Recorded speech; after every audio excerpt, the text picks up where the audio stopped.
Gentlemen, please remove your covers. Let us pray. Our Father and our God in heaven, we come to you thanking you for all the many blessings that you bestow upon us. Father, we are thankful for the rains. We're thankful for a caring community that has reached out to take care of those in desperate need. Father, we pray, as always, for the safety of those in uniform, both here and abroad, who stand between us and those who would do harm to us. Bring peace to this world, Lord, we pray. Father, as a board, we pray for wisdom and we pray for acceptance of others' ideas. Father, all of these things we ask in thy most precious name. Amen. I pledge allegiance to the flag of the United States of America and to the republic for which it stands, one nation, under God, indivisible.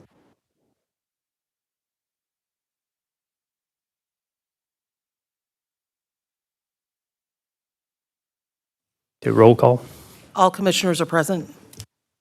Okay, moving on to amendments to the agenda. We have one addition to the agenda, which is an update on the Woodbine Public Library by Three Rivers Regional Director Jeremy Snell. We're going to add that to the agenda. Any other additions? Seeing none, we have a motion to adopt the agenda as amended. So moved. Second. We have a motion and a second. All in favor? Motion carries. So we're going to move on to the approval of the minutes for the May 4th, 2026 work session. We're going to do this in two separate motions. The first motion will be acceptance of the minutes for the May 4th, 2026 work session minutes. Any deletions or comments on that? Seeing none, we have a motion. So moved, Mr. Chairman. I'll second. We have a motion and a second. All in favor? Here, the second approval of the minutes is the regular meeting on May 5th, 2026, the Solid Waste Authority minutes. Any deletions of minutes, deletions, changes? Seeing none, you have a motion. I move to approve. Second. We have a motion and a second. All in favor? Motion carries. We'll move on to our presentation section. Mike?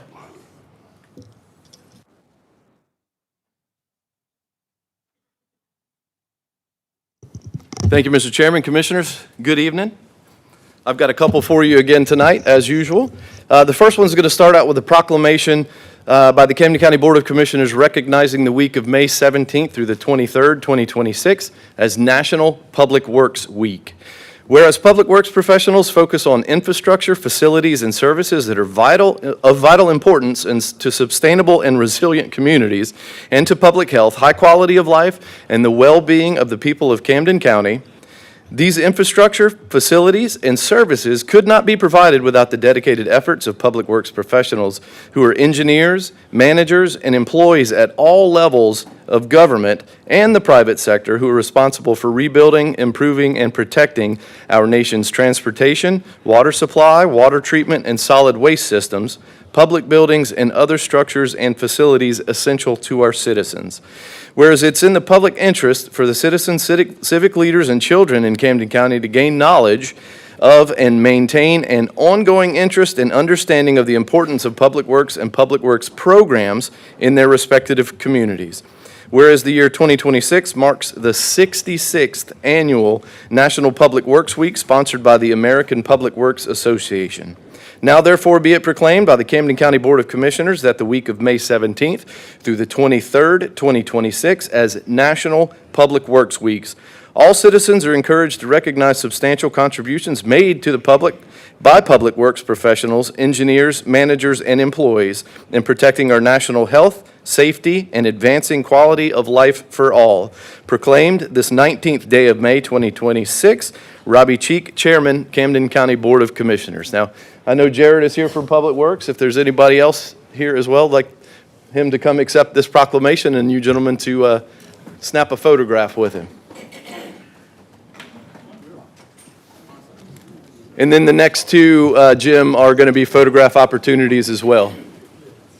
Try to save you a trip back and forth there. Thank you for your difference to the whole family.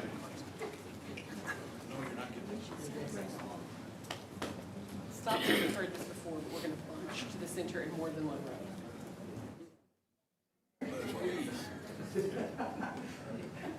Not Jared, but can I get two people to come to this side? Can I get somebody to stick their head between Alex and? Yes, thank you. And I need, come on in.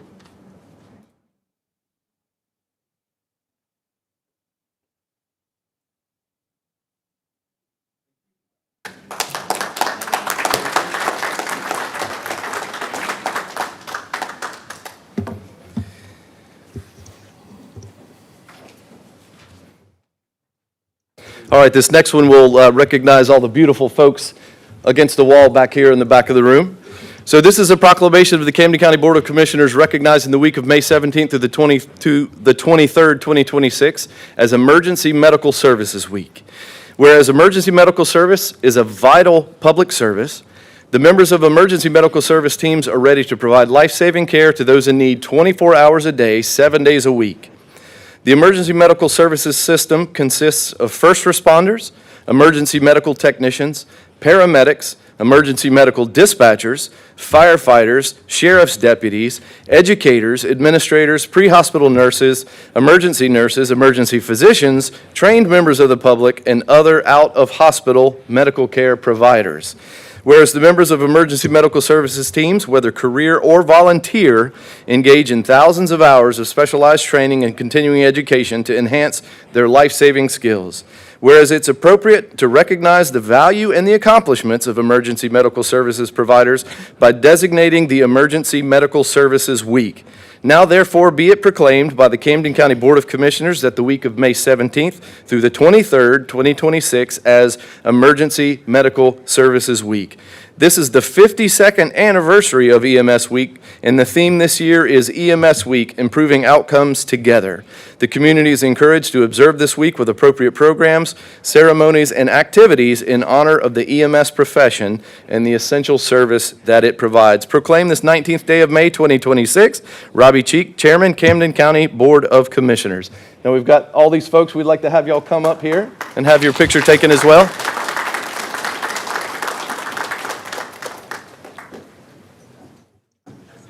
Chief Smith is here, Chief Boyette, and EMS Chief Sullivan is here as well with all of their crew.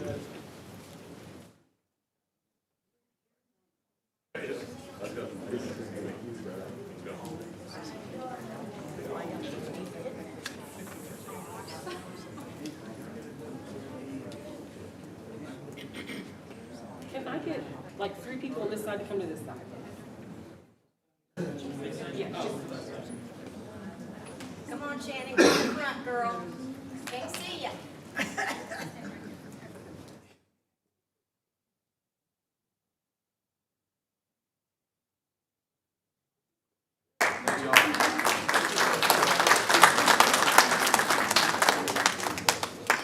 Thanks, y'all.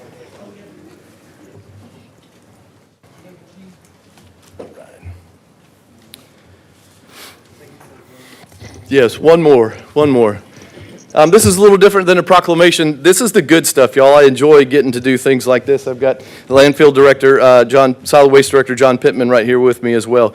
So, guys, tonight we have the opportunity to recognize 2 individuals whose quick thinking and selfless actions helped prevent what could have been a much more serious situation for Camden County.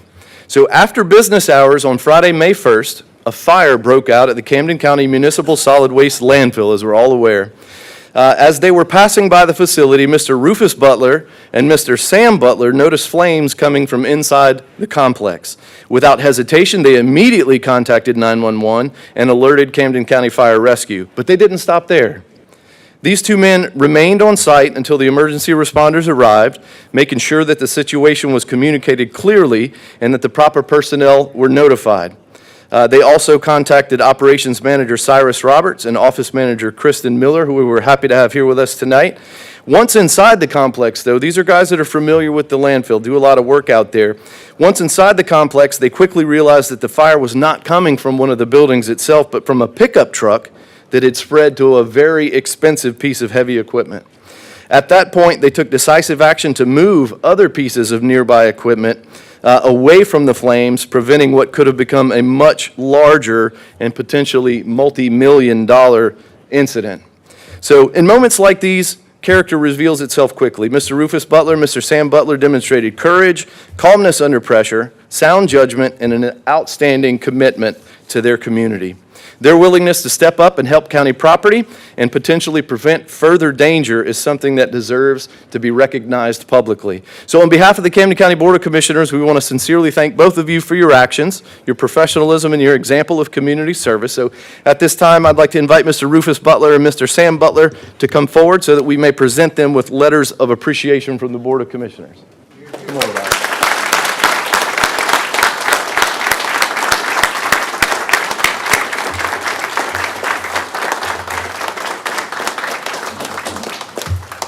Appreciate you gentlemen so very much. Thank you. Of course. Awesome. All right. That one is for you. There's a copy of the letter from the chairman and then a copy of a certificate of a recognition that's for you. And we'd like to get a picture of you guys with the board as well. Come on, Kristen and Cyrus. That's awesome.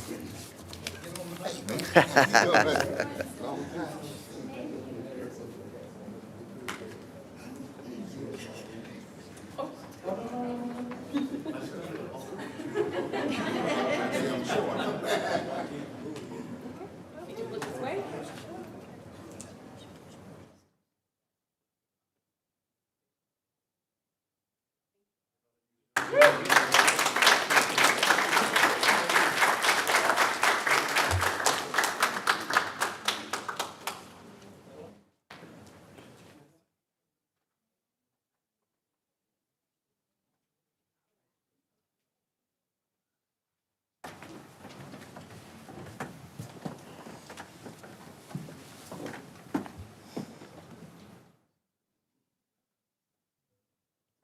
So the next presentation is a SPLOST 8 update.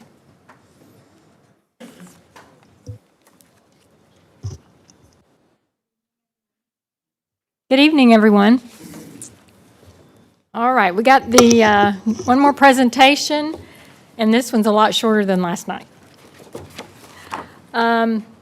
So it's my understanding that the commissioners wanted to see an update on our SPLOST 8, so I just wanted to briefly go through it with you.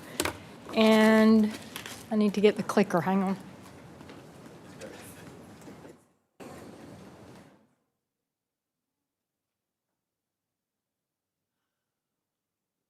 I'm going to switch over to the table.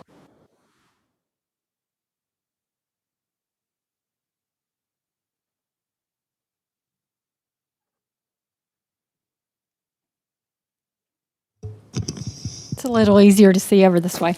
Okay, so we'll start off with SPLOST 8 review here. This SPLOST 8 was approved back in March 19th, 2019. It went before the public for a referendum and was passed. It provided a 1% sales and use tax, and the estimated proceeds were $55 million over a 6-year period. It funds some countywide Tier 2 projects and also renovations, construction, extensions, and improvement. This is just a brief, it kind of looks complicated here, but it's really, all this is telling you is the Tier 2 projects that were selected, and those are the dollar amounts. That was a total of $10.2 million.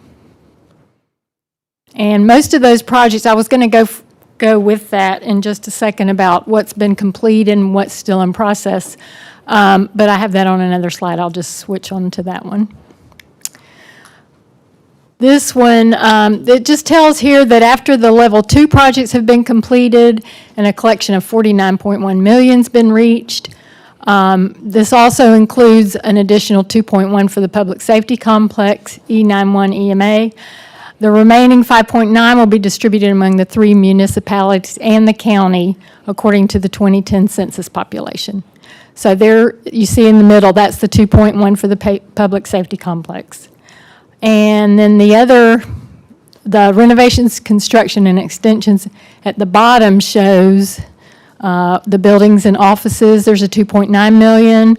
The roads, streets, and bridges was a 4.1.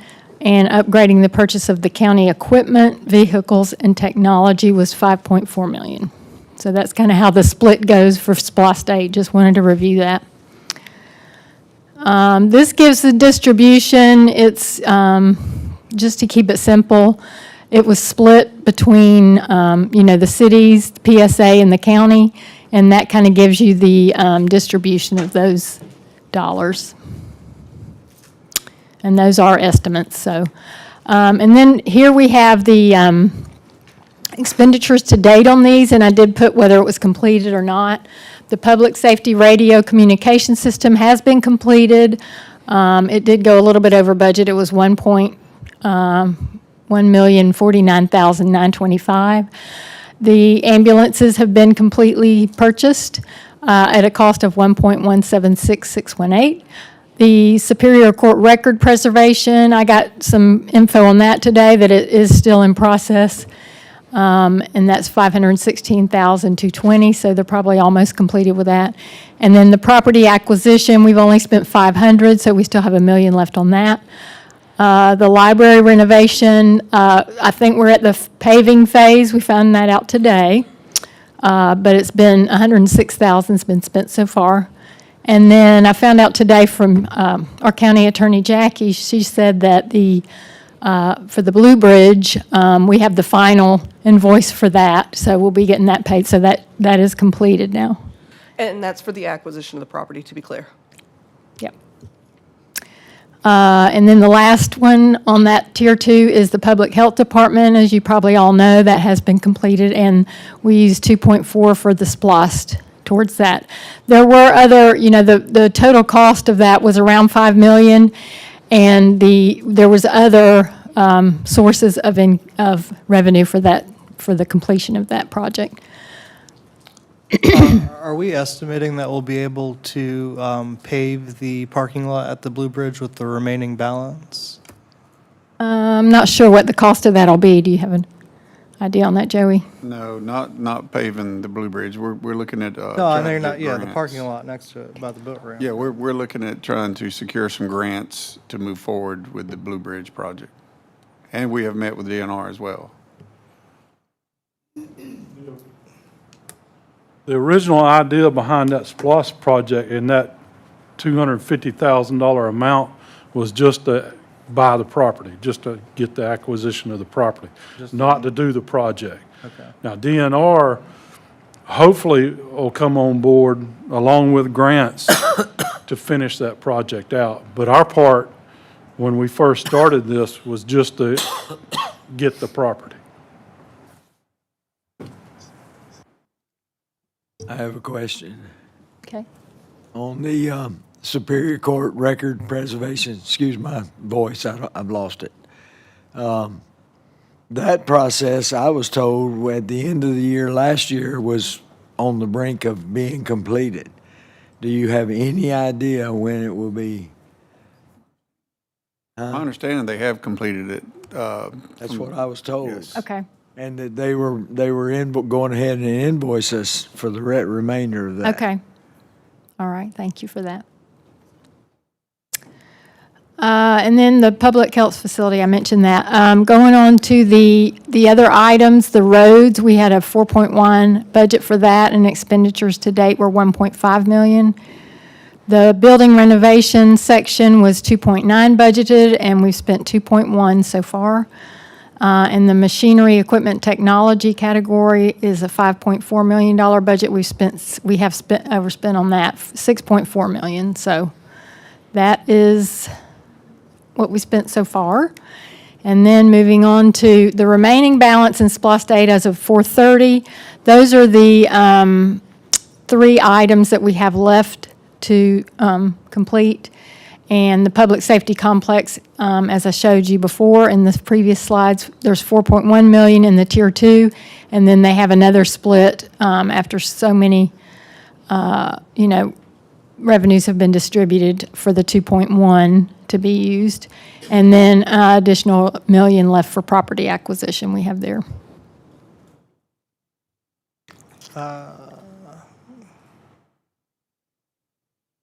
I was going to ask about so the excess funds, how much because Oh. now that we've stopped collecting for Yep, Splash State. here's what I got, the last slide. I'll So, pop yeah, up. that's the remaining balance in SPOS State as of April the 30th. We got those balances today.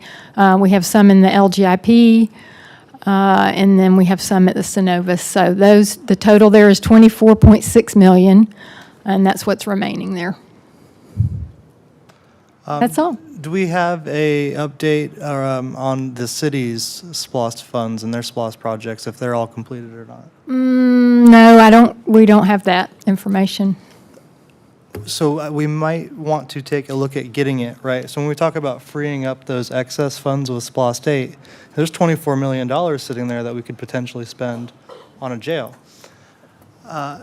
The city projects, their SPOS funds, all of their projects have to be completed and fully funded before we can access the excess funds, because it's a countywide referendum. Yeah, that's what I understand, unless I'm mistaken. I think the cities, every project has to be completely done and funded before we get to the access, to the excess money. And so the reason I'm asking about the update on their projects is they had, I think, specifically earmarked for the PSA. So yeah, PSA, not just the cities, but they had a $1,500 renovation on the pool house roof at the St. Mary's Civic Park pool. Well, they demoed that building, but it was on the referendum specifically, and people voted for it. So potentially, if we don't dispose of that project and that item appropriately, $1,500 could be the difference between us accessing $24 million. So there is a process, and it is going to require our attention through an ordinance process. I have the OCGA here. I'm happy to give it to you guys tonight. But we do need to know the status of those other projects that aren't Yes, just I county projects. Totally agree with you. If you recall, we did sign a intergovernmental agreement with the excess funds that we are currently waiting on Woodbine to agree upon that agreement as well. Those excess funds aren't going to matter if we don't hold an ordinance, and there's an election involved as well. I mean, we need to decide what we're going to do with those funds for those projects that aren't completed. What year do we have to have all of those funds expended? Is it 2030? Our auditors told us there's not a cutoff date for the spending. You're saying there's no limit on when those funds have to be, those projects We have have to be checked with the completed. auditors, and they have stated to us there's no deadline on that, according to our auditors. So we just hold the money. If a project never gets completed, we just No, hold the our money. intention is to complete our projects. Right. As well as the city. So I don't think anybody's intention is to hold that money.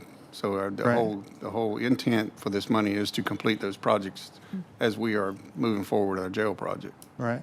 So I'd just Can like we, to look into all the other projects that haven't been completed. Right. And if they're infeasible, they need to be determined infeasible through an ordinance. And then we need to get the election. If we do it quickly enough, we could have it on the November ballot for some of those items that need to be disposed of. Well, I think the first thing we need to make sure we do is, can we get with the city to see where they are on their projects and what their anticipated dates are and the rough cost estimates? That way, because we can't do anything until the cities have completed their projects. Now, if we have to have a different avenue because they want or can't, then that's a different discussion. But I think the first step is to get with the cities to see where they are, when they anticipate being done. Right. And so the reason I asked for the presentation and the reason I'm bringing it up tonight is because it is going to be a process. So I just want to make sure we're thinking about that now, especially when we're trying to get creative on funding other projects. Well, I don't know about the rest of it. I like $24 million going toward the jail I think that sounds in a great. big way.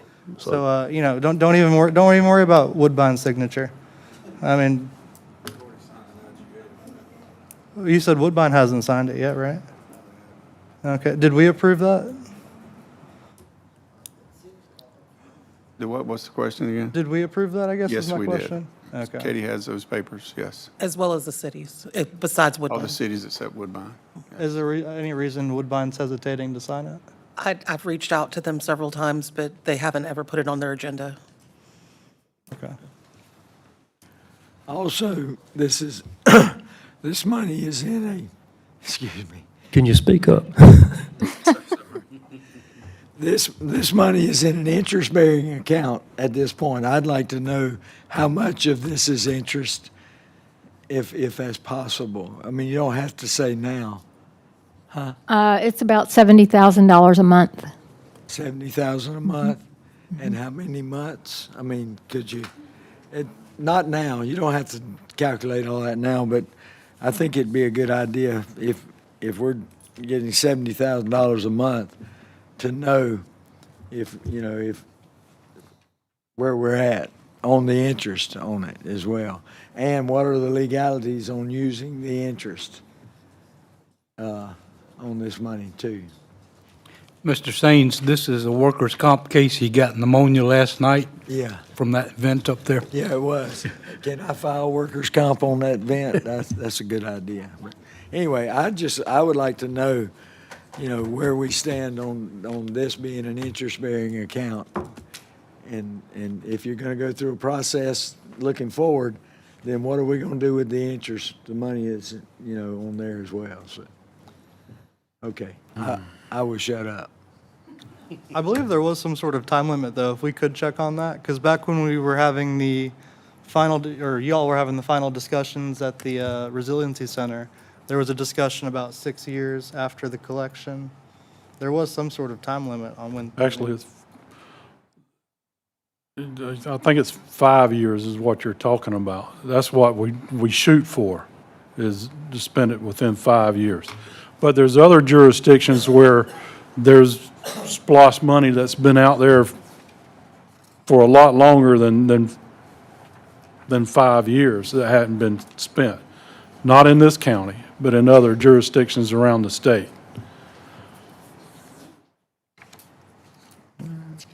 Thank you for that, though. Thank you for that presentation. Anything else? Thank you, ma'am. Okay, now we'd like to welcome Jeremy Snell. He's from the Three Rivers Regional Library. He's the director. He's going to give us an update.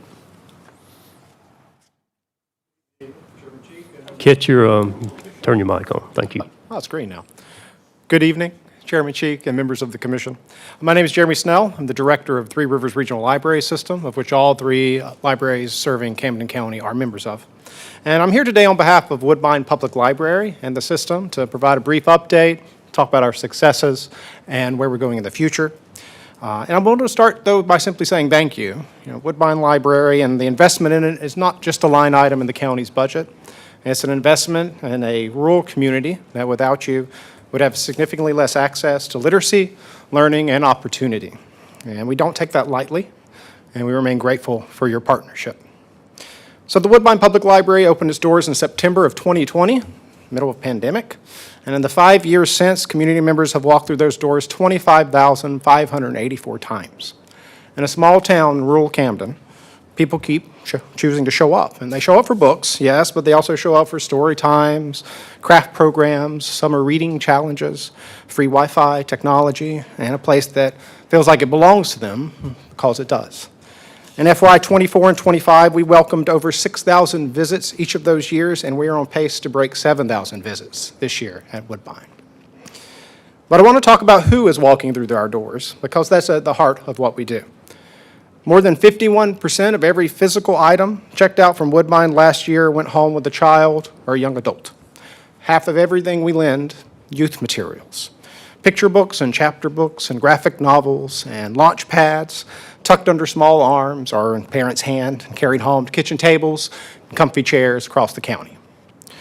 And during the summer months when schools close and the summer slide threatens to erase months of academic progress, our door counts peak.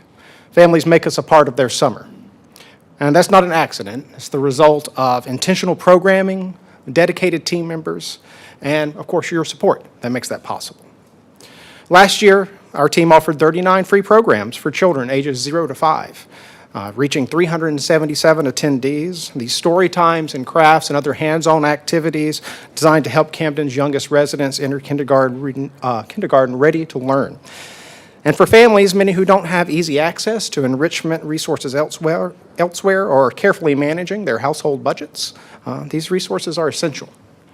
And through Three Rivers Regional Library System, every cardholder now has free at-home access to ABC Mouse's Early Learning Academy, which has more than 11,000 learning activities covering reading, math, science, art, music, and it's available on any device at no cost to families. But of course, Woodbine Library is not just for the youngest ones in our lives. In addition to checking out those other 49% of materials, last year adults attended book clubs, programs, and town hall meetings, like the one coming up this Thursday. These are just some examples of how public libraries help build community and also help combat the epidemic of loneliness that is affecting so many individuals in our current times. We're also proud of the growth in our digital offerings. In just the past few years, digital checkouts, ebooks, and audiobooks have grown dramatically, and some months showing triple-digit percentage increases year over year. And we also provide online access to college admission tests and certification preparation materials, personal finance education, language learning, genealogy research, and more, all free with your library card. So we are meeting patrons where they are, whether in our building or at home, on their phones or on their daily commutes listening to an audiobook on Libby. And the library doesn't close when our doors do. So where are we headed? Well, this year we were able to increase Woodbine's operating hours thanks to additional funding received from the county. And with this, the community is served by 4 passionate part-time team members at Woodbine, all working less than 20 hours a week. To further increase our operational capacity, we hope next year to be able to raise the library manager from 19 and a half hours to 29 and a half hours. And really, our manager is the operational backbone of everything I've been talking about, all these numbers, the programs, the partnerships, the community relations, the day-to-day work of keeping this library running at a high level. And increasing those hours means more stability, more capacity, and frankly, more of what I've been describing to you. I'm also working with the library board to explore the possibility of adding a dedicated meeting room to the library in coming years, providing a publicly available space to the community right at the seat of county government. And before closing, while I did want to focus on Woodbine today, it would be an oversight of mine as director of the entire system, not to mention the amazing successes of all 3 of the libraries in Camden County and serving its residents. Looking at numbers from July 1 through the end of April, so the last 10 months, Camden County residents have checked out over 144,000 items from their local libraries and visited them 76,500 times. The libraries have offered 669 free programs to the community with nearly 16,700 attendees. And with 24,138 active library cards, around 40% of the county has used the library in the past 2 years. And I say all that to highlight how beloved the libraries and their services are to the citizens of Camden County, and how hard the team members work every day in service of this community. So I'll leave you with something a patron wrote in our summer survey last year, and they said, quote, "The Woodbine Library has offered so much for people in rural Camden." Simple words, but they carry the impact of everything that we do. You make this library possible. Your investment year after year means that a child in Woodbine has the same shot at a great story, great program, and a great start as a child anywhere. And of course, that the entire community has access to a life-enriching institution. And we are grateful for that partnership, and we are committed to honoring it every single day that we are open. So I want to thank you for your time. I do have a one-pager with a few of these statistics that I mentioned that I'll leave with you, and I'm happy to answer any questions. Thank you, Jeremy. Questions, comments? Yeah, I'd like to make a statement. It's not written, it's just on my heart. I became familiar with the Woodbine Library several years ago through the Chamber of Commerce when these folks came and presented what they were trying to do in Woodbine. Being from Woodbine, it touched my heart because I recognized the fact that there's not a lot to do in Woodbine. We used to have cow chip wars back down the road there because we didn't have much to do. So I saw where they were doing a lot with children and adults here in this area. Woodbine Library has become a place where we basically can hold meetings. We can discuss things. You bring people in all the time. I am very impressed with the board that you guys that we put together. and what's going on in the Woodbine Library. I'd like for you to introduce, you've got some board members here, me being one of them. These folks, they work tirelessly, in my opinion, to keep that library going the way it does. And they're innovative, they're creative people who don't just want someplace for kids to sit down and read. They want a place they can learn and be motivated and become great people in our society. So if you don't mind doing that for me, I would appreciate it. You don't have to introduce me, I've already done it. But you've got the rest of them sitting right behind you. Absolutely. So I do have 3 members of the library board here with me. We have Miss Janet Heath. Yes. We have Loretta, whose last name I'm blanking on. Thank you. And we have Kevin Walker, who is actually the new library board chair. There you go. Thank you, guys.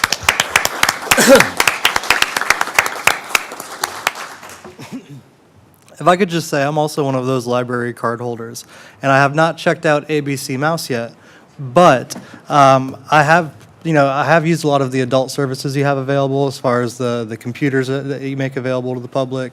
Tons of printing services, legal documents up here in Woodbine. Printed this at the Camden County Library down in Kingsland today. So you guys have always been available when I needed you, so thank you for the service y'all do provide. Thank you for using the library. Well, I think Woodbine Library is a huge success, and a lot of it is not only the board, but the people with grit and determination behind the scenes, and you guys know who you are. That's part of the success of Woodbine Library. Thank you all for doing what you do. Absolutely. Thank you.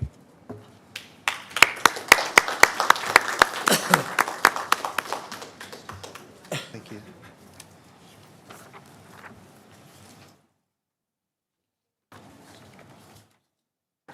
Thank you.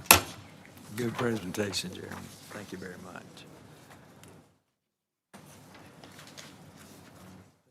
Presentation.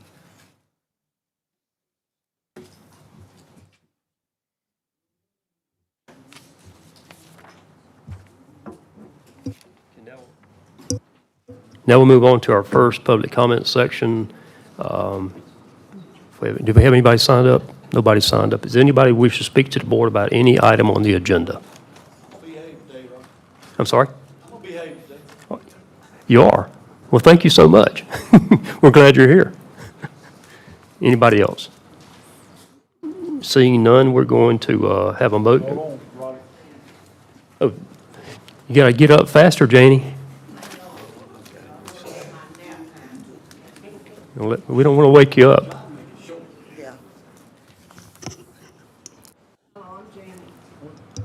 I'm Janie Everett, and I live on Court Avenue here in Woodbine. Listen, I'm trying to understand. There's a public hearing scheduled on, looks like Code of Camden County, Chapter 14, Animals. Is that animal control? Y'all know I came in here about a month ago having a problem with animals. I interacted with animal control last week. They said that they would send traps out, different things. That has not happened. I've been to animal control, Humane Society.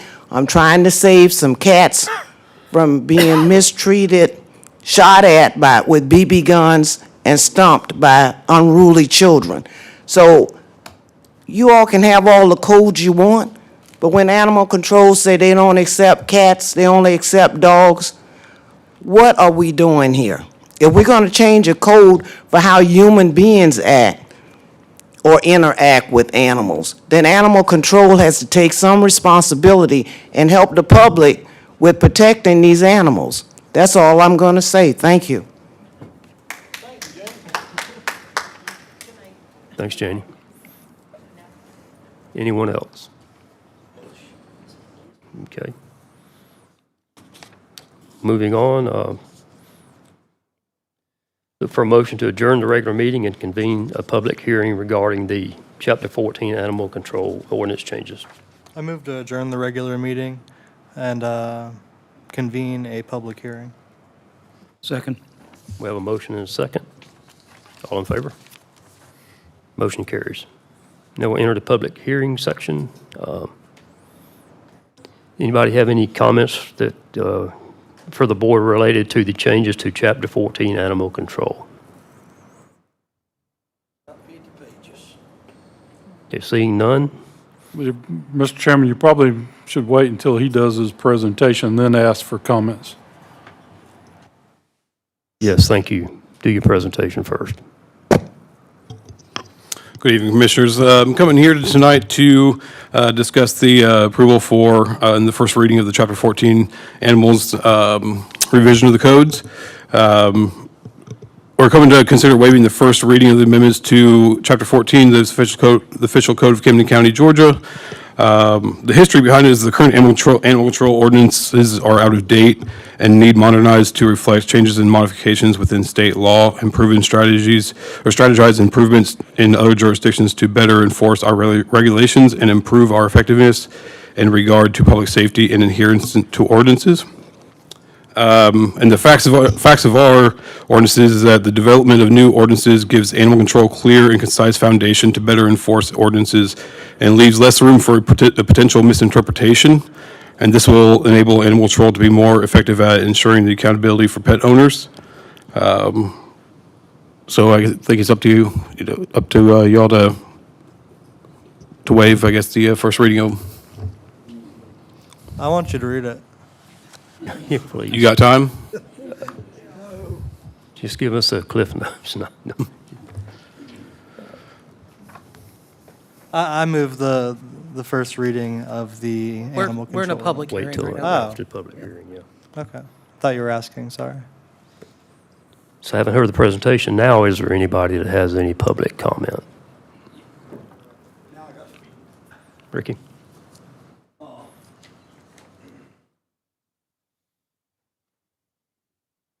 If I still understand correctly, Ricky Manning from Bullhead anyway, this is just the first reading and it will be another one, right?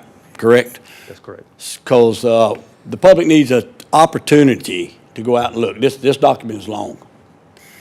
And I would like to see if Jerry could highlight somewhere the major changes that are going to go on. I mean, I read through it. It's long. Oh, Ricky, I have re-uploaded onto the Agenda Center, the red line version. Okay. It is there in the new uploaded agenda packet. All right. So can we get, when we post the minutes for this meeting, that is where it's Yes. at and all this, so the rest of the public will know? Yes, I sir, mean, that'll be included in the minutes. Thank you very much. You can have mine. Anybody else? Okay, seeing none, entertain a motion to adjourn adjourn the public comment section. So moved, Mr. Chairman.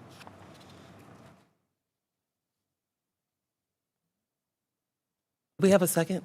We're going to adjourn the regular meeting and convene a public hearing. We just did that. Adjourn the public hearing and reconvene the regular meeting. Reconvene the regular meeting, right? Yeah. And Cody has a motion on the floor to do that. Second. What's the motion? To adjourn the public hearing and convene the regular meeting. Regular Correct. meeting. Okay, we have a motion. Do we have a second? Second. Have a second. All in favor?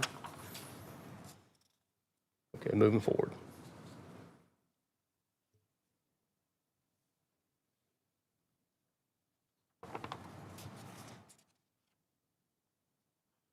Now we move into the regular meeting. The first item is the first reading of the amendments to Chapter 14 of the Animal Control Ordinance. I'll make a motion that we waive the first reading. Second. A motion and a second. All in favor? Motion carries. Moving on to item Thank number you. 2. Cassie? Good evening, Commissioners. Tonight, I have a proposal to approve an intergovernmental services agreement for Geographic Information System, GIS, services with the City of Kingsland. The county will provide office space and training for Kingsland's GIS technician, as well as GIS assistance on an as-needed basis. Kingsland City Council did approve this agreement on their May 11, 2026 meeting. This agreement establishes a cooperative framework for shared GIS support, including training, data management, mapping, and application development while maintaining city employment of the GIS technician. It outlines roles, cost structure, data ownership, and operational coordination, and is intended to enhance efficiency and service delivery through intergovernmental collaboration.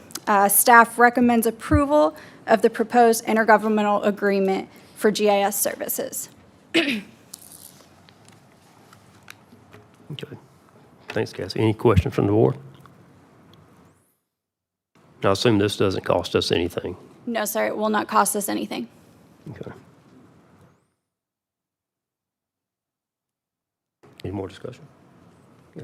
Mr. Chairman, I move we approve this agreement. We have a motion. Do we have a second? Second. Have a motion and a second. All in favor?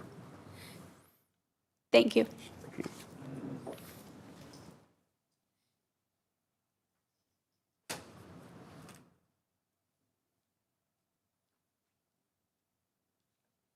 Item number 3. Good evening, Commissioners. I'm requesting the approval of authorized signatures for the county's eConnect Direct Securities account. This account was established back in 2015. It's a web-based portal by Multibank Securities, a fixed-income securities broker and dealer. The portal allows the county to purchase certificate of deposits from a variety of banks at competitive interest rates and federal government agency bonds for one-stop investment shopping. eConnect Direct and MBS, which is Multibank Securities, are approved and endorsed by the ACCG. Camden County needs to change the authorized signatures due to staffing changes. Finance recommends approval. Are there specific names we're going to add to that? Lisa, Okay. CFO, Okay. and Joey, Shannon. Okay. And it's usually, the activity is done online. Yeah, and prior to Nancy leaving, she showed me how this works, so it's a pretty good system. Yeah, it is. Yep. So we have a motion? Mr. Chairman, I move we approve the authorized signatures. What he said. Second. We have a second. Any discussion? All in favor? Motion carries. Thank you. Next, one more. I'm requesting for you to consider the approval of the physical agent designation and acceptance agreement for FY 2027 for Family Connection Camden. To consider the approval of the contract between the Georgia Department of Human Services and Camden County as contracted physical agent for Camden Family Connection. Georgia Family Connection is dedicated to the health and well-being of families and communities, empowering all 159 counties to craft local solutions based on local decisions. Funding is a pass-through provided by the Georgia General Assembly. As the physical agent, the county pays the local agent and reviews and submits quarterly reports to the state for reimbursement. We pay the Camden Family Connection once a month, and then we get our reimbursement back. So the contract term for this is July the 1st, 2026 to June 30th, 2027. Finance recommends approval. I make a motion we approve. Second, Mr. Chairman. We have a motion and a second. Any discussion? All in favor? Motion carries. Thank you. Thank you.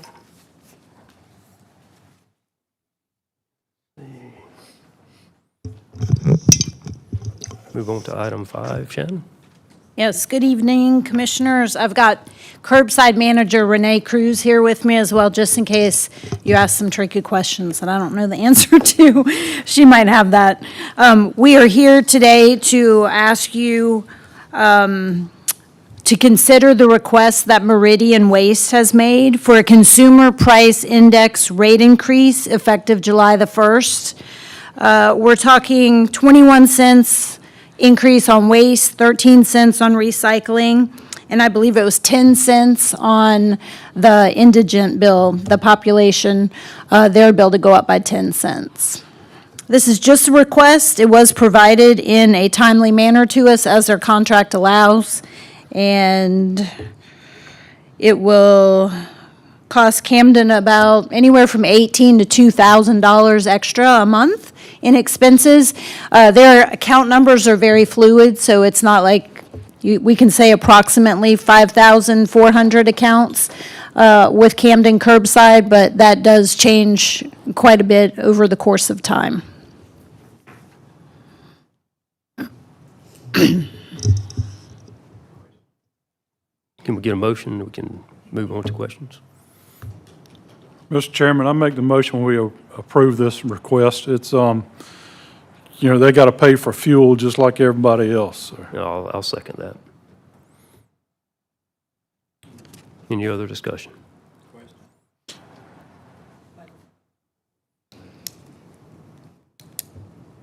All right, we have a local company that does this, and I understand that we had problems with them. We were under contract with them at one point and had some issues. Am I correct? That was with waste management. And back when we had a problem with them, we denied at least one of their increases because of all the problems that we had with them. But since we've gone with this Meridian, I haven't had any phone calls complaining about their service, except for maybe, the first 6 months when they were getting their feet under them. But since then, I haven't had any calls of problems. Well, I had one, when it was in the favor of cutting off a tree limb because they couldn't go under it. That's the only problem I've ever seen that I had with this. However, I like the fact of always opening the door for local vendors to service our community. Well, when this contract is up, then we can probably do something about that. But you can refuse this tell me if I'm reading it wrong, but it says they can request, but it doesn't say they're going to mandate. Yeah, we can refuse it. We've refused it What'll before happen if we with do? waste management, so. Yeah. Ben, can I ask you a question? Because you're probably more familiar with it. When you were chairman, I recall you saying this was built into the contract, but the rate we were charging at the time was intentional to cover the planned increases. Is that still the case today? Do you know? I'd have to go back and reread the contract, but this is built into their contract, them being able to ask for this increase. It is. It says they can ask, they can request, but it doesn't say. So I just want to clarify. So we're paying more, but the customer's not necessarily paying more, correct? That's correct. Thank you. The current fee that they pay now, the $75 per quarter, Remains. covers the increase for the full contract with Thank you. Meridian. Thank you. What, explain that again? The $75 that the customer pays per quarter covers the rate, and covers the increase per year for the full amount of the contract. So we had the option at one time to raise it a certain percentage per year, but at one time the board decided to raise it the full amount, which is the $75. And you think we should do this? I do. Okay. Because out of 5,400 accounts, we may get one complaint a month. With waste management, we were getting 10 to 20 a week. And this contract's up in 1 year? We have 1 year left. We'll send an RFP out within the next couple of weeks. Oh, we will? Yes. Okay. So I had heard that as well, that the $75 base price did include a build-up on the rates for Meridian, not necessarily other increases throughout the department. I don't know that it covered, pay increases, additional costs of supplies and management and things like that, so. Any other questions, comments? We have a motion and a second. All in favor? Motion carries.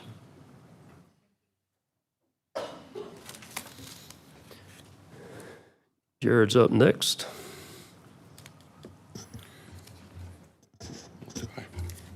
Good evening, Commissioners. In front of you is the consideration of the approval of the intergovernmental support agreement for facility sustainment, restoration, and modernization services within the Naval Submarine Base Kings Bay. Just for a little history, Camden County Board of Commissioners signed an IGSA in 2022 to help support paving maintenance projects up to $2 million annually on the base. And 2 years ago in 2024 for athletic lighting improvements for up to $1 million a year with the Navy at Kings Bay. Public Works and the county have met with Navy staff through multiple meetings over the past year discussing opportunities to expand this partnership with Kings Bay to assist them with their wide array of infrastructure needs. The Navy has presented the county with a superseding IGSA that will include any facility sustainment, restoration, and modernization services that the county can provide to facilitate the Navy's mission. Just quick facts. The Navy is permitted to enter into the IGSA on a sole source basis with any state or local government, provided it serves the best interest of the Navy. And the IGSA will allow the Navy to partner with Camden County to support the infrastructure maintenance and repair needs through advertising on infrastructure work, letting of bids, providing vendor and subcontractor opportunities, and self-performing work on the naval base. The IGSA also outlines administrative fees and self-performance fees directly associated with any work that the county provides to the base. And what's exciting about this, and this is kind of a first in the country opportunity, is this IGSA is for a period of 10 years for a limit of $25 million per year annually. So this has never been done before. This sat on the Secretary of the Navy's desk for a few months while they considered it, and they decided that with our track record and that what we've done to improve, vastly improve a lot of projects on the base already, that this was something they wanted to dive into. So again, this will allow the Navy to facilitate and streamline critical repairs in a wider array of infrastructure categories on the base at a cost savings to the Navy. Again, this is in front of you for approval, and we recommend the approval. Mr. Chair, I move that we approve the intergovernmental support agreement with Commanding Officer, Naval Submarine Base Kings Bay for facilities maintenance and repair services. I'll second that. So there is no guarantee it's going to be 25 million a year. That's just a placeholder. This is a not to exceed. Okay. Essentially, the last few years, we've been playing with a couple of not to exceed numbers. They've had a little bit over $2 million per year to work on the base, but our IGSA kind of handcuffed them to only be able to provide the services up to $2 million, and the same for athletic field lighting. And then there was some other things that came up that they asked us if there was opportunities that we could assist with, and we said we could, but there was no IGSA to go through that. And at first, they approached us, asked us about doing more of an umbrella IGSA like we're looking at today, and the original number was tossed out about $4 million.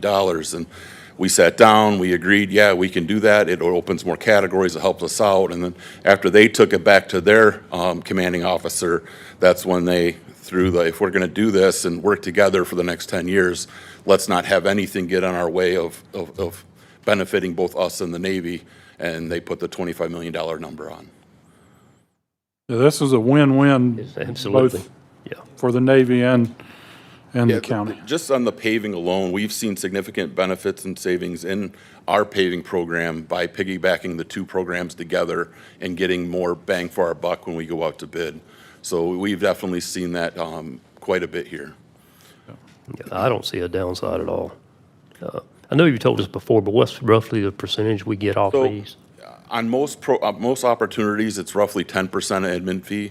On projects that we actually participate in as well, it's usually down to 7%, but then we get reimbursed all of our fees based on FEMA numbers.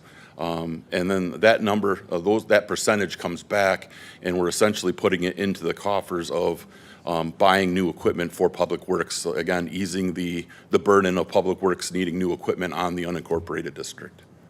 So essentially Public Works is motivated to do work on the base so we can get newer equipment to do our job better. Gotcha. Yeah, we need some $25 million years. Yeah, that would be great. Yes, I it mean, would. we're on pace right now. We have already set in contract and going forward. I brought on a couple field lighting projects to you guys earlier in the month. I have the RFP for the paving coming up, so we have well over $4 million already earmarked.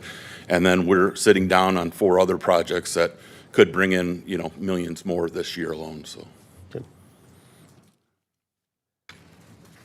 Any other discussion, questions? We have a motion on the floor. All in favor? Motion carries. Thank you, Thanks. gentlemen.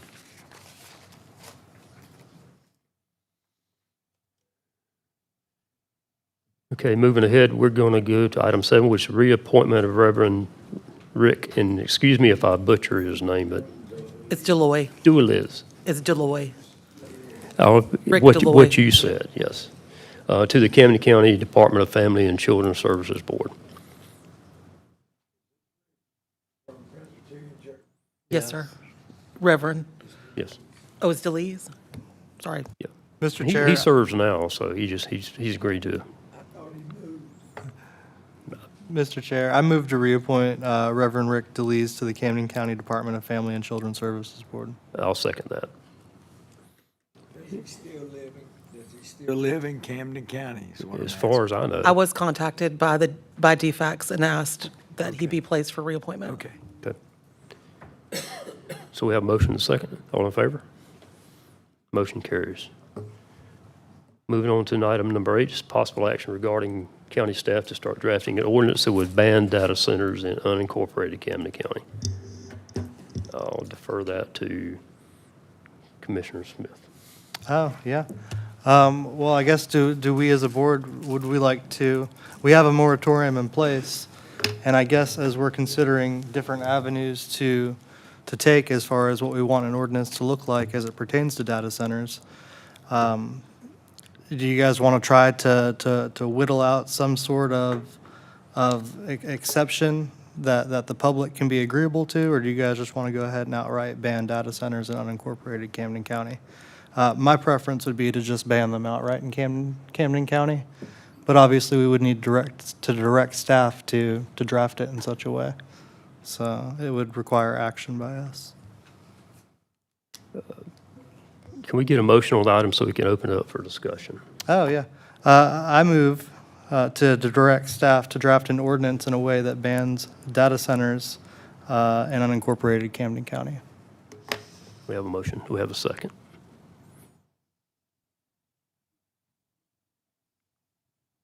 I'm not seconding it. I'm waiting on you, somebody else to second it. I don't know if Jim even heard me down there. I'll second just to get to the discussion section. I think with the moratorium and the ordinance revisions we're working through, I think we're a little bit premature to just do a complete ban on data centers. There's a lot more information that's going to come out. So my feeling is let's just don't do a complete ban right now. Let's get our ordinance together. Do you have any constituents in your district that would like a data center? Do you have any constituents in your district that want a data center? Do I have any constituents?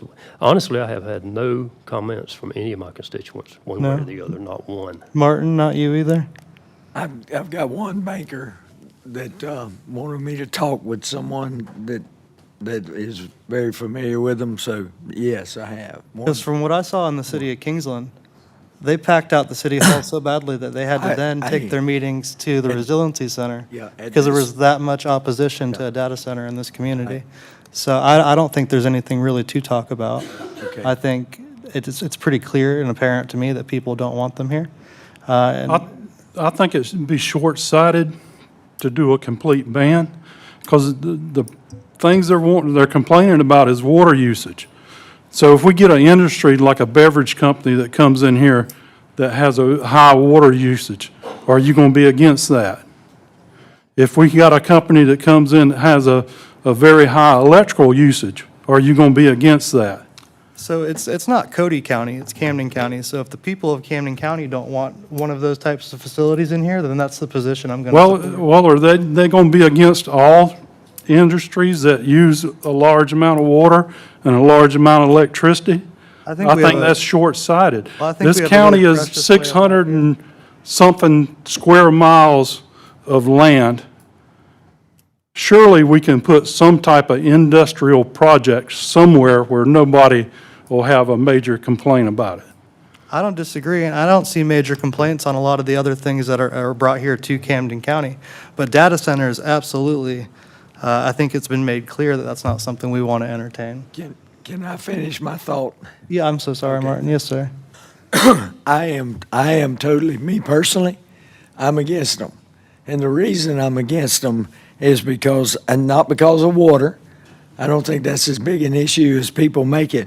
But what I did was I found people in my district that were against them, and I wanted to ask them why you're against it. There's the why there. And what they did was they gave me phone numbers of people to call that live around data centers now. Now, granted, the ones that I called were all open coolant. They weren't closed loop like they're talking about here. So I did talk to them. And the major thing they said, because I was told basically that these companies would pay $100 million in taxes, and we wouldn't have to worry about ad valorem tax again. We could get rid of it. Well, that wasn't true. They were told the same thing. Their taxes actually went up to support the infrastructure to bring these data centers in. It tore the roads up, and they gave me a long list of what really happened. One of them being the Volkswagen-sized generators on top of those things when they have to crank them up. They really make a lot of noise, not just a small humming noise.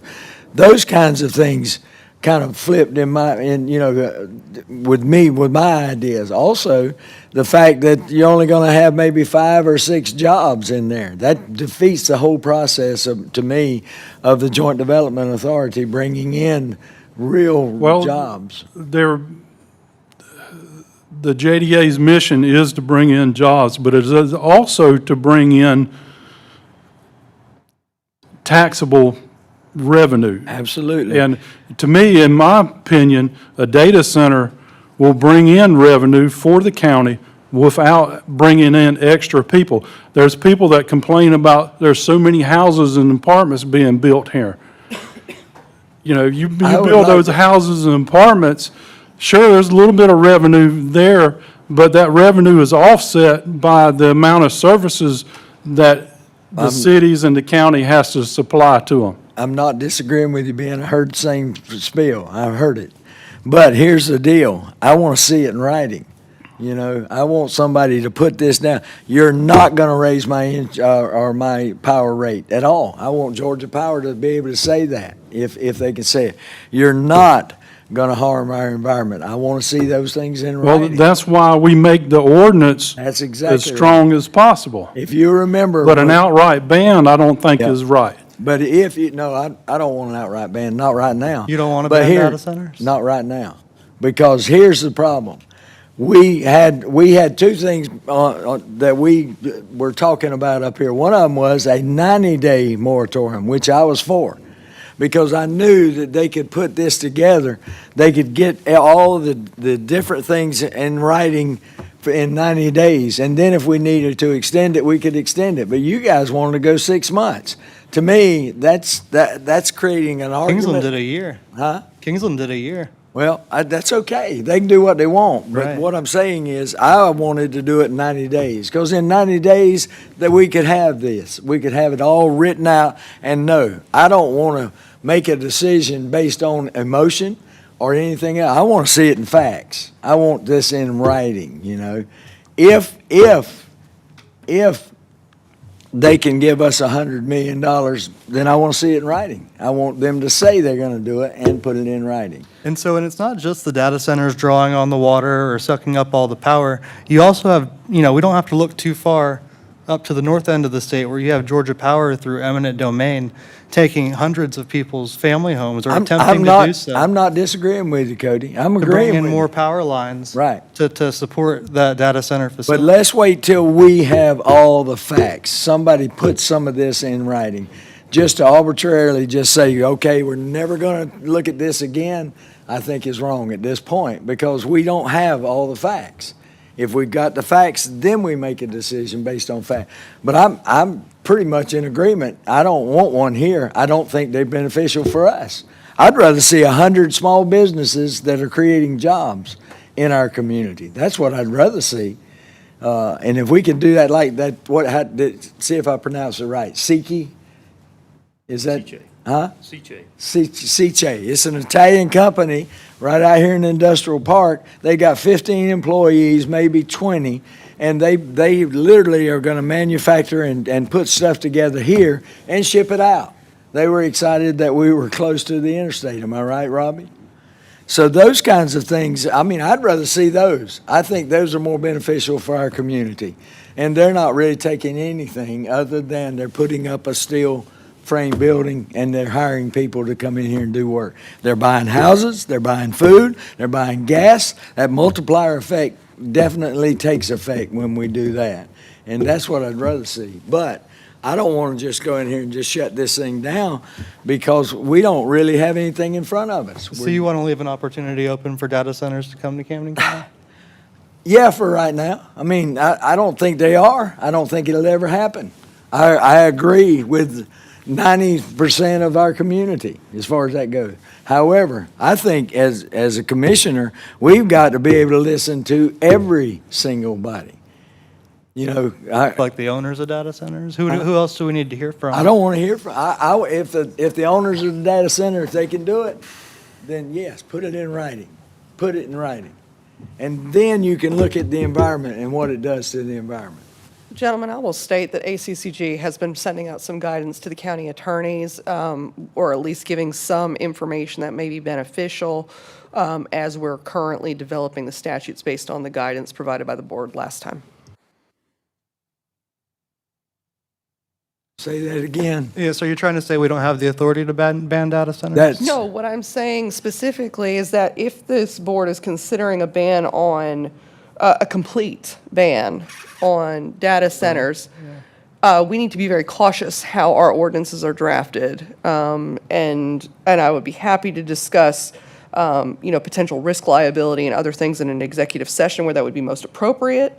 But I will state, that ACCG, as I said, has, within the last week, specifically May 12th, so last week, sent out some information to the county attorneys, just sharing some Brookings Institute specifically information, just for consideration in statutory drafting and other information. So it's not like a uniform statute or other regulation. It's just things to be considerate of as you're drafting.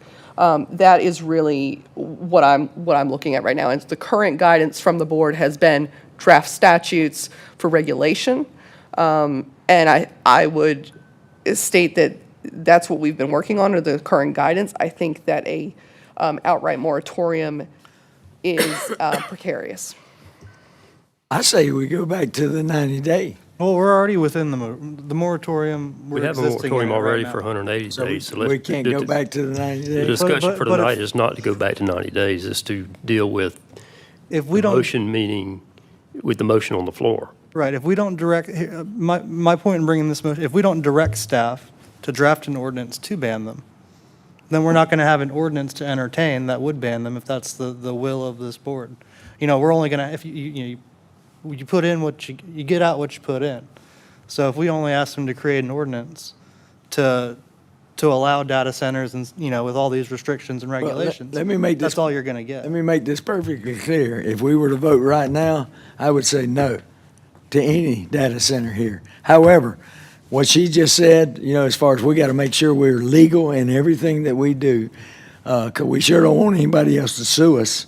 So we got to make sure that what we're doing is appropriate. And the moratorium period absolutely protects us. Well, if you wanted to vote tonight to say no to data centers, you could vote yes to support my motion. And so you'd be putting your vote where your heart is. I don't understand. Gentlemen, we also need to think, will this put a chilling effect on any other industry that may want to look at Camden County? Probably only data centers. Maybe, maybe not. We're not banning Coca-Cola manufacturing facilities. We're just banning data centers. It's very specific. You've already done a moratorium for, 6 months? The moratorium is just a pause. Leave that in effect right now. Well, the moratorium was to create an ordinance And I'm trying to direct what that ordinance would be geared towards, which would be banning data centers. The ordinance can ban data centers, or it can allow data centers with restrictions. I would like it to ban data Well, centers. Mr. Chairman, we got a motion and a second on the floor. We can call the question, if you'd like to vote on it. So my motion is to direct staff to create an ordinance banning data centers. That's the motion, and I'll second it for discussion. All in favor? All opposed?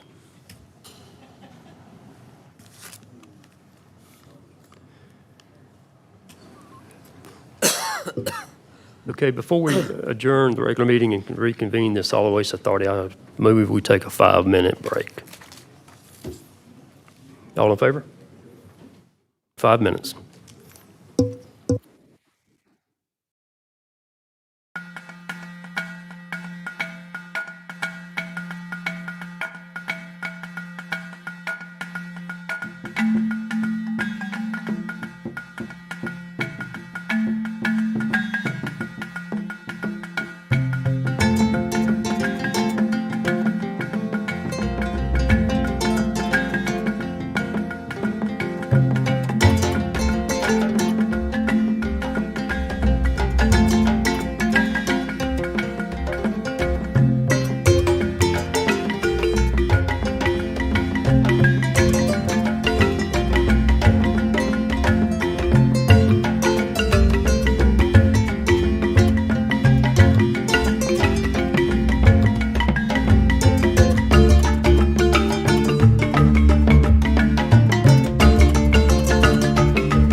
He was, yeah. Lawton, it's too late to politic, man. It's 20 after 7.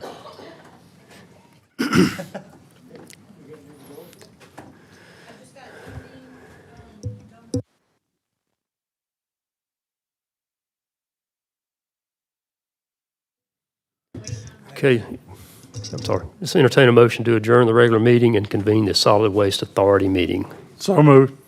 We have a motion and a second. All in favor? Okay, any amendments to the solid waste agenda? Seeing none, move to adopt the solid waste agenda. So moved. Second. Motion and a second. All in favor? Move on to the next item, which is Solid Waste Authority approval of the minutes from the the May the 5th, 2026 Solid Waste Authority meeting. I move to approve the minutes from the May 5th, 26 Solid Waste Authority meeting. We have a motion and a second. All in favor? Motion carries. Move on to our public comment section. Anybody have any comments related to the solid waste agenda? Seeing none. Move to have a motion to adopt the solid waste agenda. So moved, Mr. Chairman. Second. Have a motion and a second. All in favor? Item number 1, Mr. Pittman.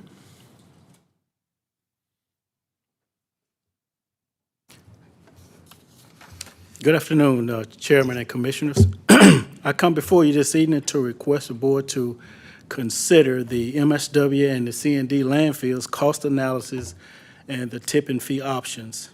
ACC, our consulting firm, updated the cost of disposal analysis for the solid waste landfill and the C&D landfill using the most recent operational costs, tonnage data, closure cost estimates, and included a debt reduction plan. In this cost analysis, it included an accelerated repayment plan of the GFA loan for Cell 5.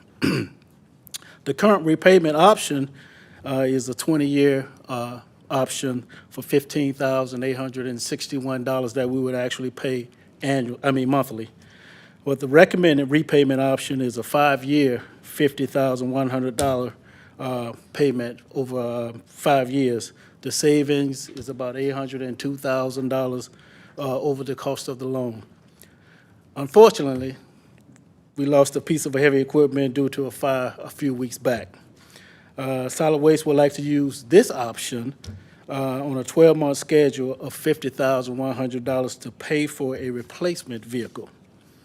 Adjusting the disposal tipping fees will align disposal rates with actual operating costs. Standardize the rate categories across the customers, such as the commercial haulers in all cities will pay the same fee across the board.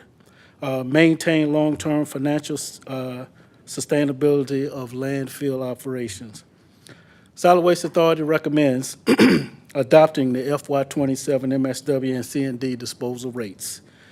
The results of adopting the recommended FY27 rates will allow Solid Waste to maintain a financially sustainable landfill system while keeping Camden County rates competitive within the regional market.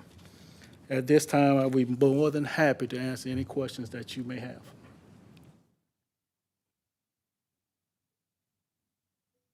Any questions from the board?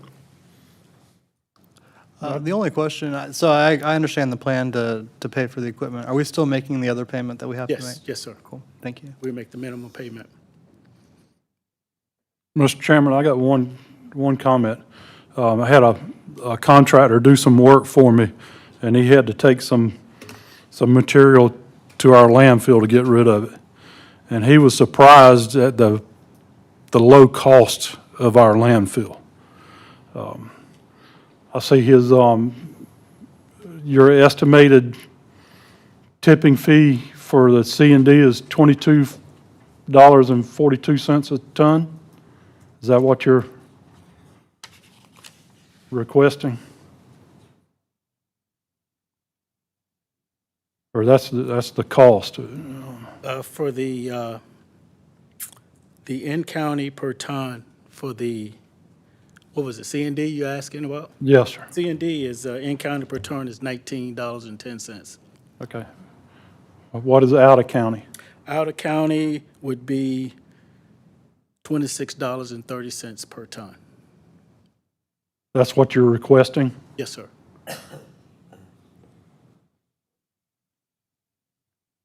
For FY '27. I guess this question is probably not easy to answer, but at what point can we keep raising our tipping fees to where we're still competitive but not the cheapest game in town? Well, currently, we are the cheapest game in town. That's my point. Yeah, When we continue to raise the rates over a certain period of time, in your packet there, I think you may have a list of counties that, with their rates, we're at the very bottom. It would take, we have to put together a 5-year schedule or something like that to continue to increase in order to get to the lowest rate, for a county or a municipality. We are very cheap. We got customers coming from Nassau County, they coming across the line, and, I mean, we're competitive, but we just happen to be the cheapest locally. Now, if we want to continue to increase, I can certainly put together a, what are the rates for out of county again for the C and D? C and D out-of-county rates is $26.30 per ton. And what is the MSW? The MSW out-of-county Yes, is sir. $40 per ton. In-county is $29.30.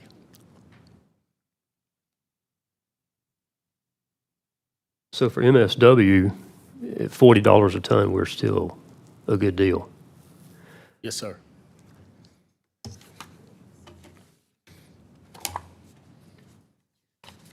I propose we increase those amounts for out of county. I would agree with Ben. Yeah, I'm on board with that. I mean, what's appropriate to approve what he's asking for tonight and then come back after some research to give us a real number or a revised number even beyond tonight's number? Yes, sir. Do you I do you think that's need a appropriate. number tonight, or? To increase it, Yeah. the current number right now will be fine. I can bring back an appropriate number, with some research, make sure that we are within, our competitive rates. I don't know where we need to go up 5%, whichever the case may be. I would like to consult with the consultants Yes. and come up with a number that's appropriate. I don't think we want to price ourselves out of the business, but I think if we can get just a tick or two more, then we're going to be better off. Absolutely. We can certainly do that. If I could ask you, Mr. Pittman, when do you think we could expect an update? I can come back the next session. meeting? Yes, sir. Is that enough time for you? Absolutely. That's plenty enough time. Thank you. Welcome. You could just table this item until June 2nd? I'm sorry? You could just table this item till June 2nd? Well, we need to get to the regular meeting part to do that. I think we have to do it here, too. We have to take action to get out of the solid waste. We have to Yeah. take action now, so I make a motion that we table this item till the next Solid Waste Authority meeting. Second. Have a motion and a second. All in favor? And you have direction. I didn't put that in my motion, but you know what to do. I know exactly what to do. Thank you. Yes. Mr. Pittman, this is not going to affect the offer that we have made to Brantley County for the disaster relief, is it? Not at all, sir. Oh, thank you, sir. Okay.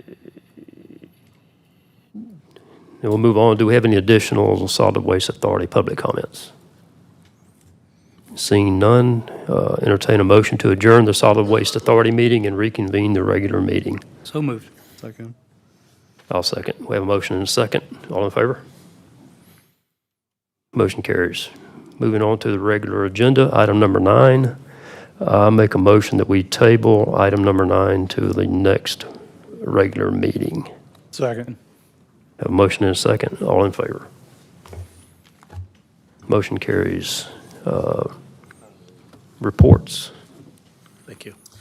I have added an additional work session for Thursday, May 28th at 5 p.m. I'm sorry? I have added a work session to the calendar for May 28th. That's the following Thursday. for discussion on the FY '27 budget, should that be needed. Okay, thank you. Joey? Yes, sir, Mr. Chairman. I'd like to go on further to thank our Public Works employees as well as our EMS employees for all that they do, Jared's staff and Chief Smith's staff. I know that a lot of work that goes unnoticed, and I really want to sincerely thank them for everything that they do for this county.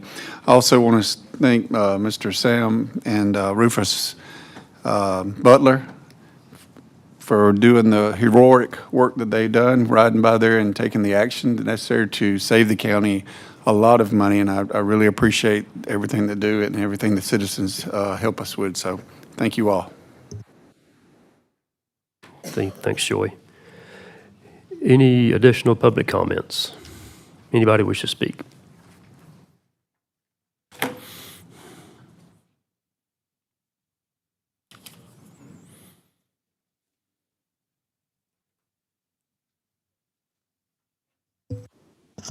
Good evening.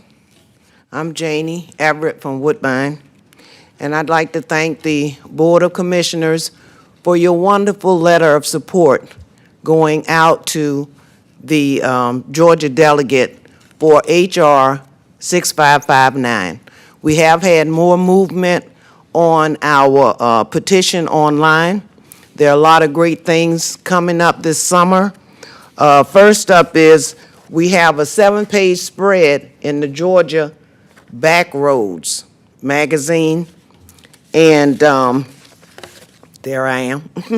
It's 7 pages, and it's really important that the people of Camden County make donations, artifacts, historical photos, and you will find that, thank you to Commissioner Casey and his family, when they reviewed our catalog, 2 of the pictures in the 7-page spread came from his family. So we have a catalog of over like 400 different historical pictures they had to go through and select for this article.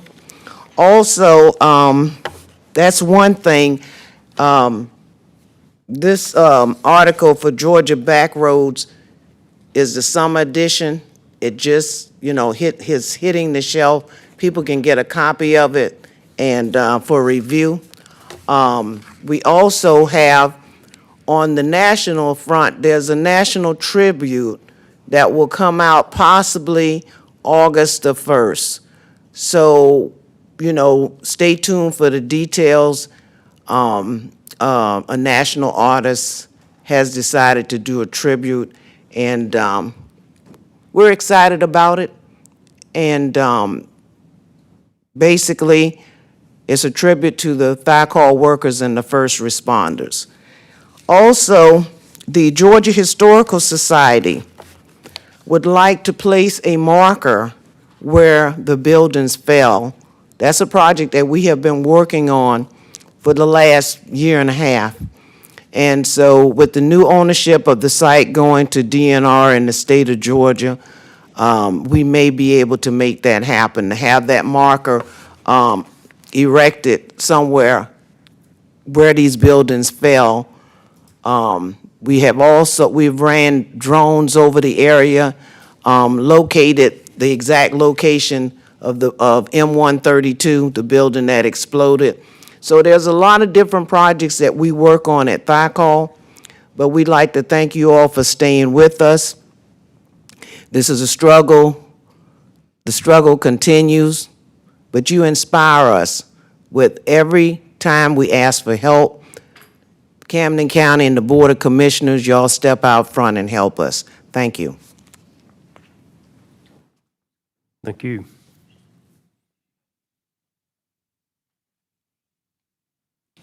Janet Heath, I just want you to, I know you now know why we're so proud of our Woodbine Public Library and very proud of having Jerry Mishnell as our director.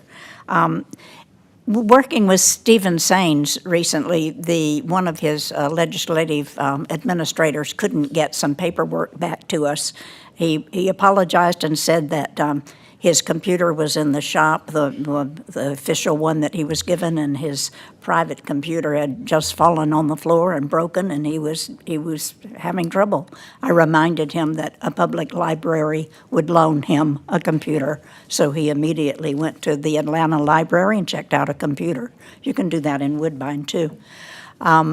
Thursday night at 6 o'clock, Robbie Cheek and hopefully Martin Turner will be at a town hall meeting at our library. And I want you to know that we have a project now. We'll start at the beginning of June. We want to put 250 flags on the field in front of the library, honoring our nation's birthday and to be ready for the 4th of July. And we think it will make a real impact on Bedell Avenue. So help us pull those flags together. We thank you all very much. Thank you. Anybody else? Any last-minute comments from the board? Seeing none? Well, I would just, real quick, in referencing the library, I do want to thank the Three Rivers Library System. Jim Goodman and I also had our town hall there, and they were nothing but the best hosts, so thank you. And we look forward to having one here shortly for our second quarter. All right. Entertain a motion to adjourn? I move that we adjourn this meeting. Second. All in favor? Anybody opposed?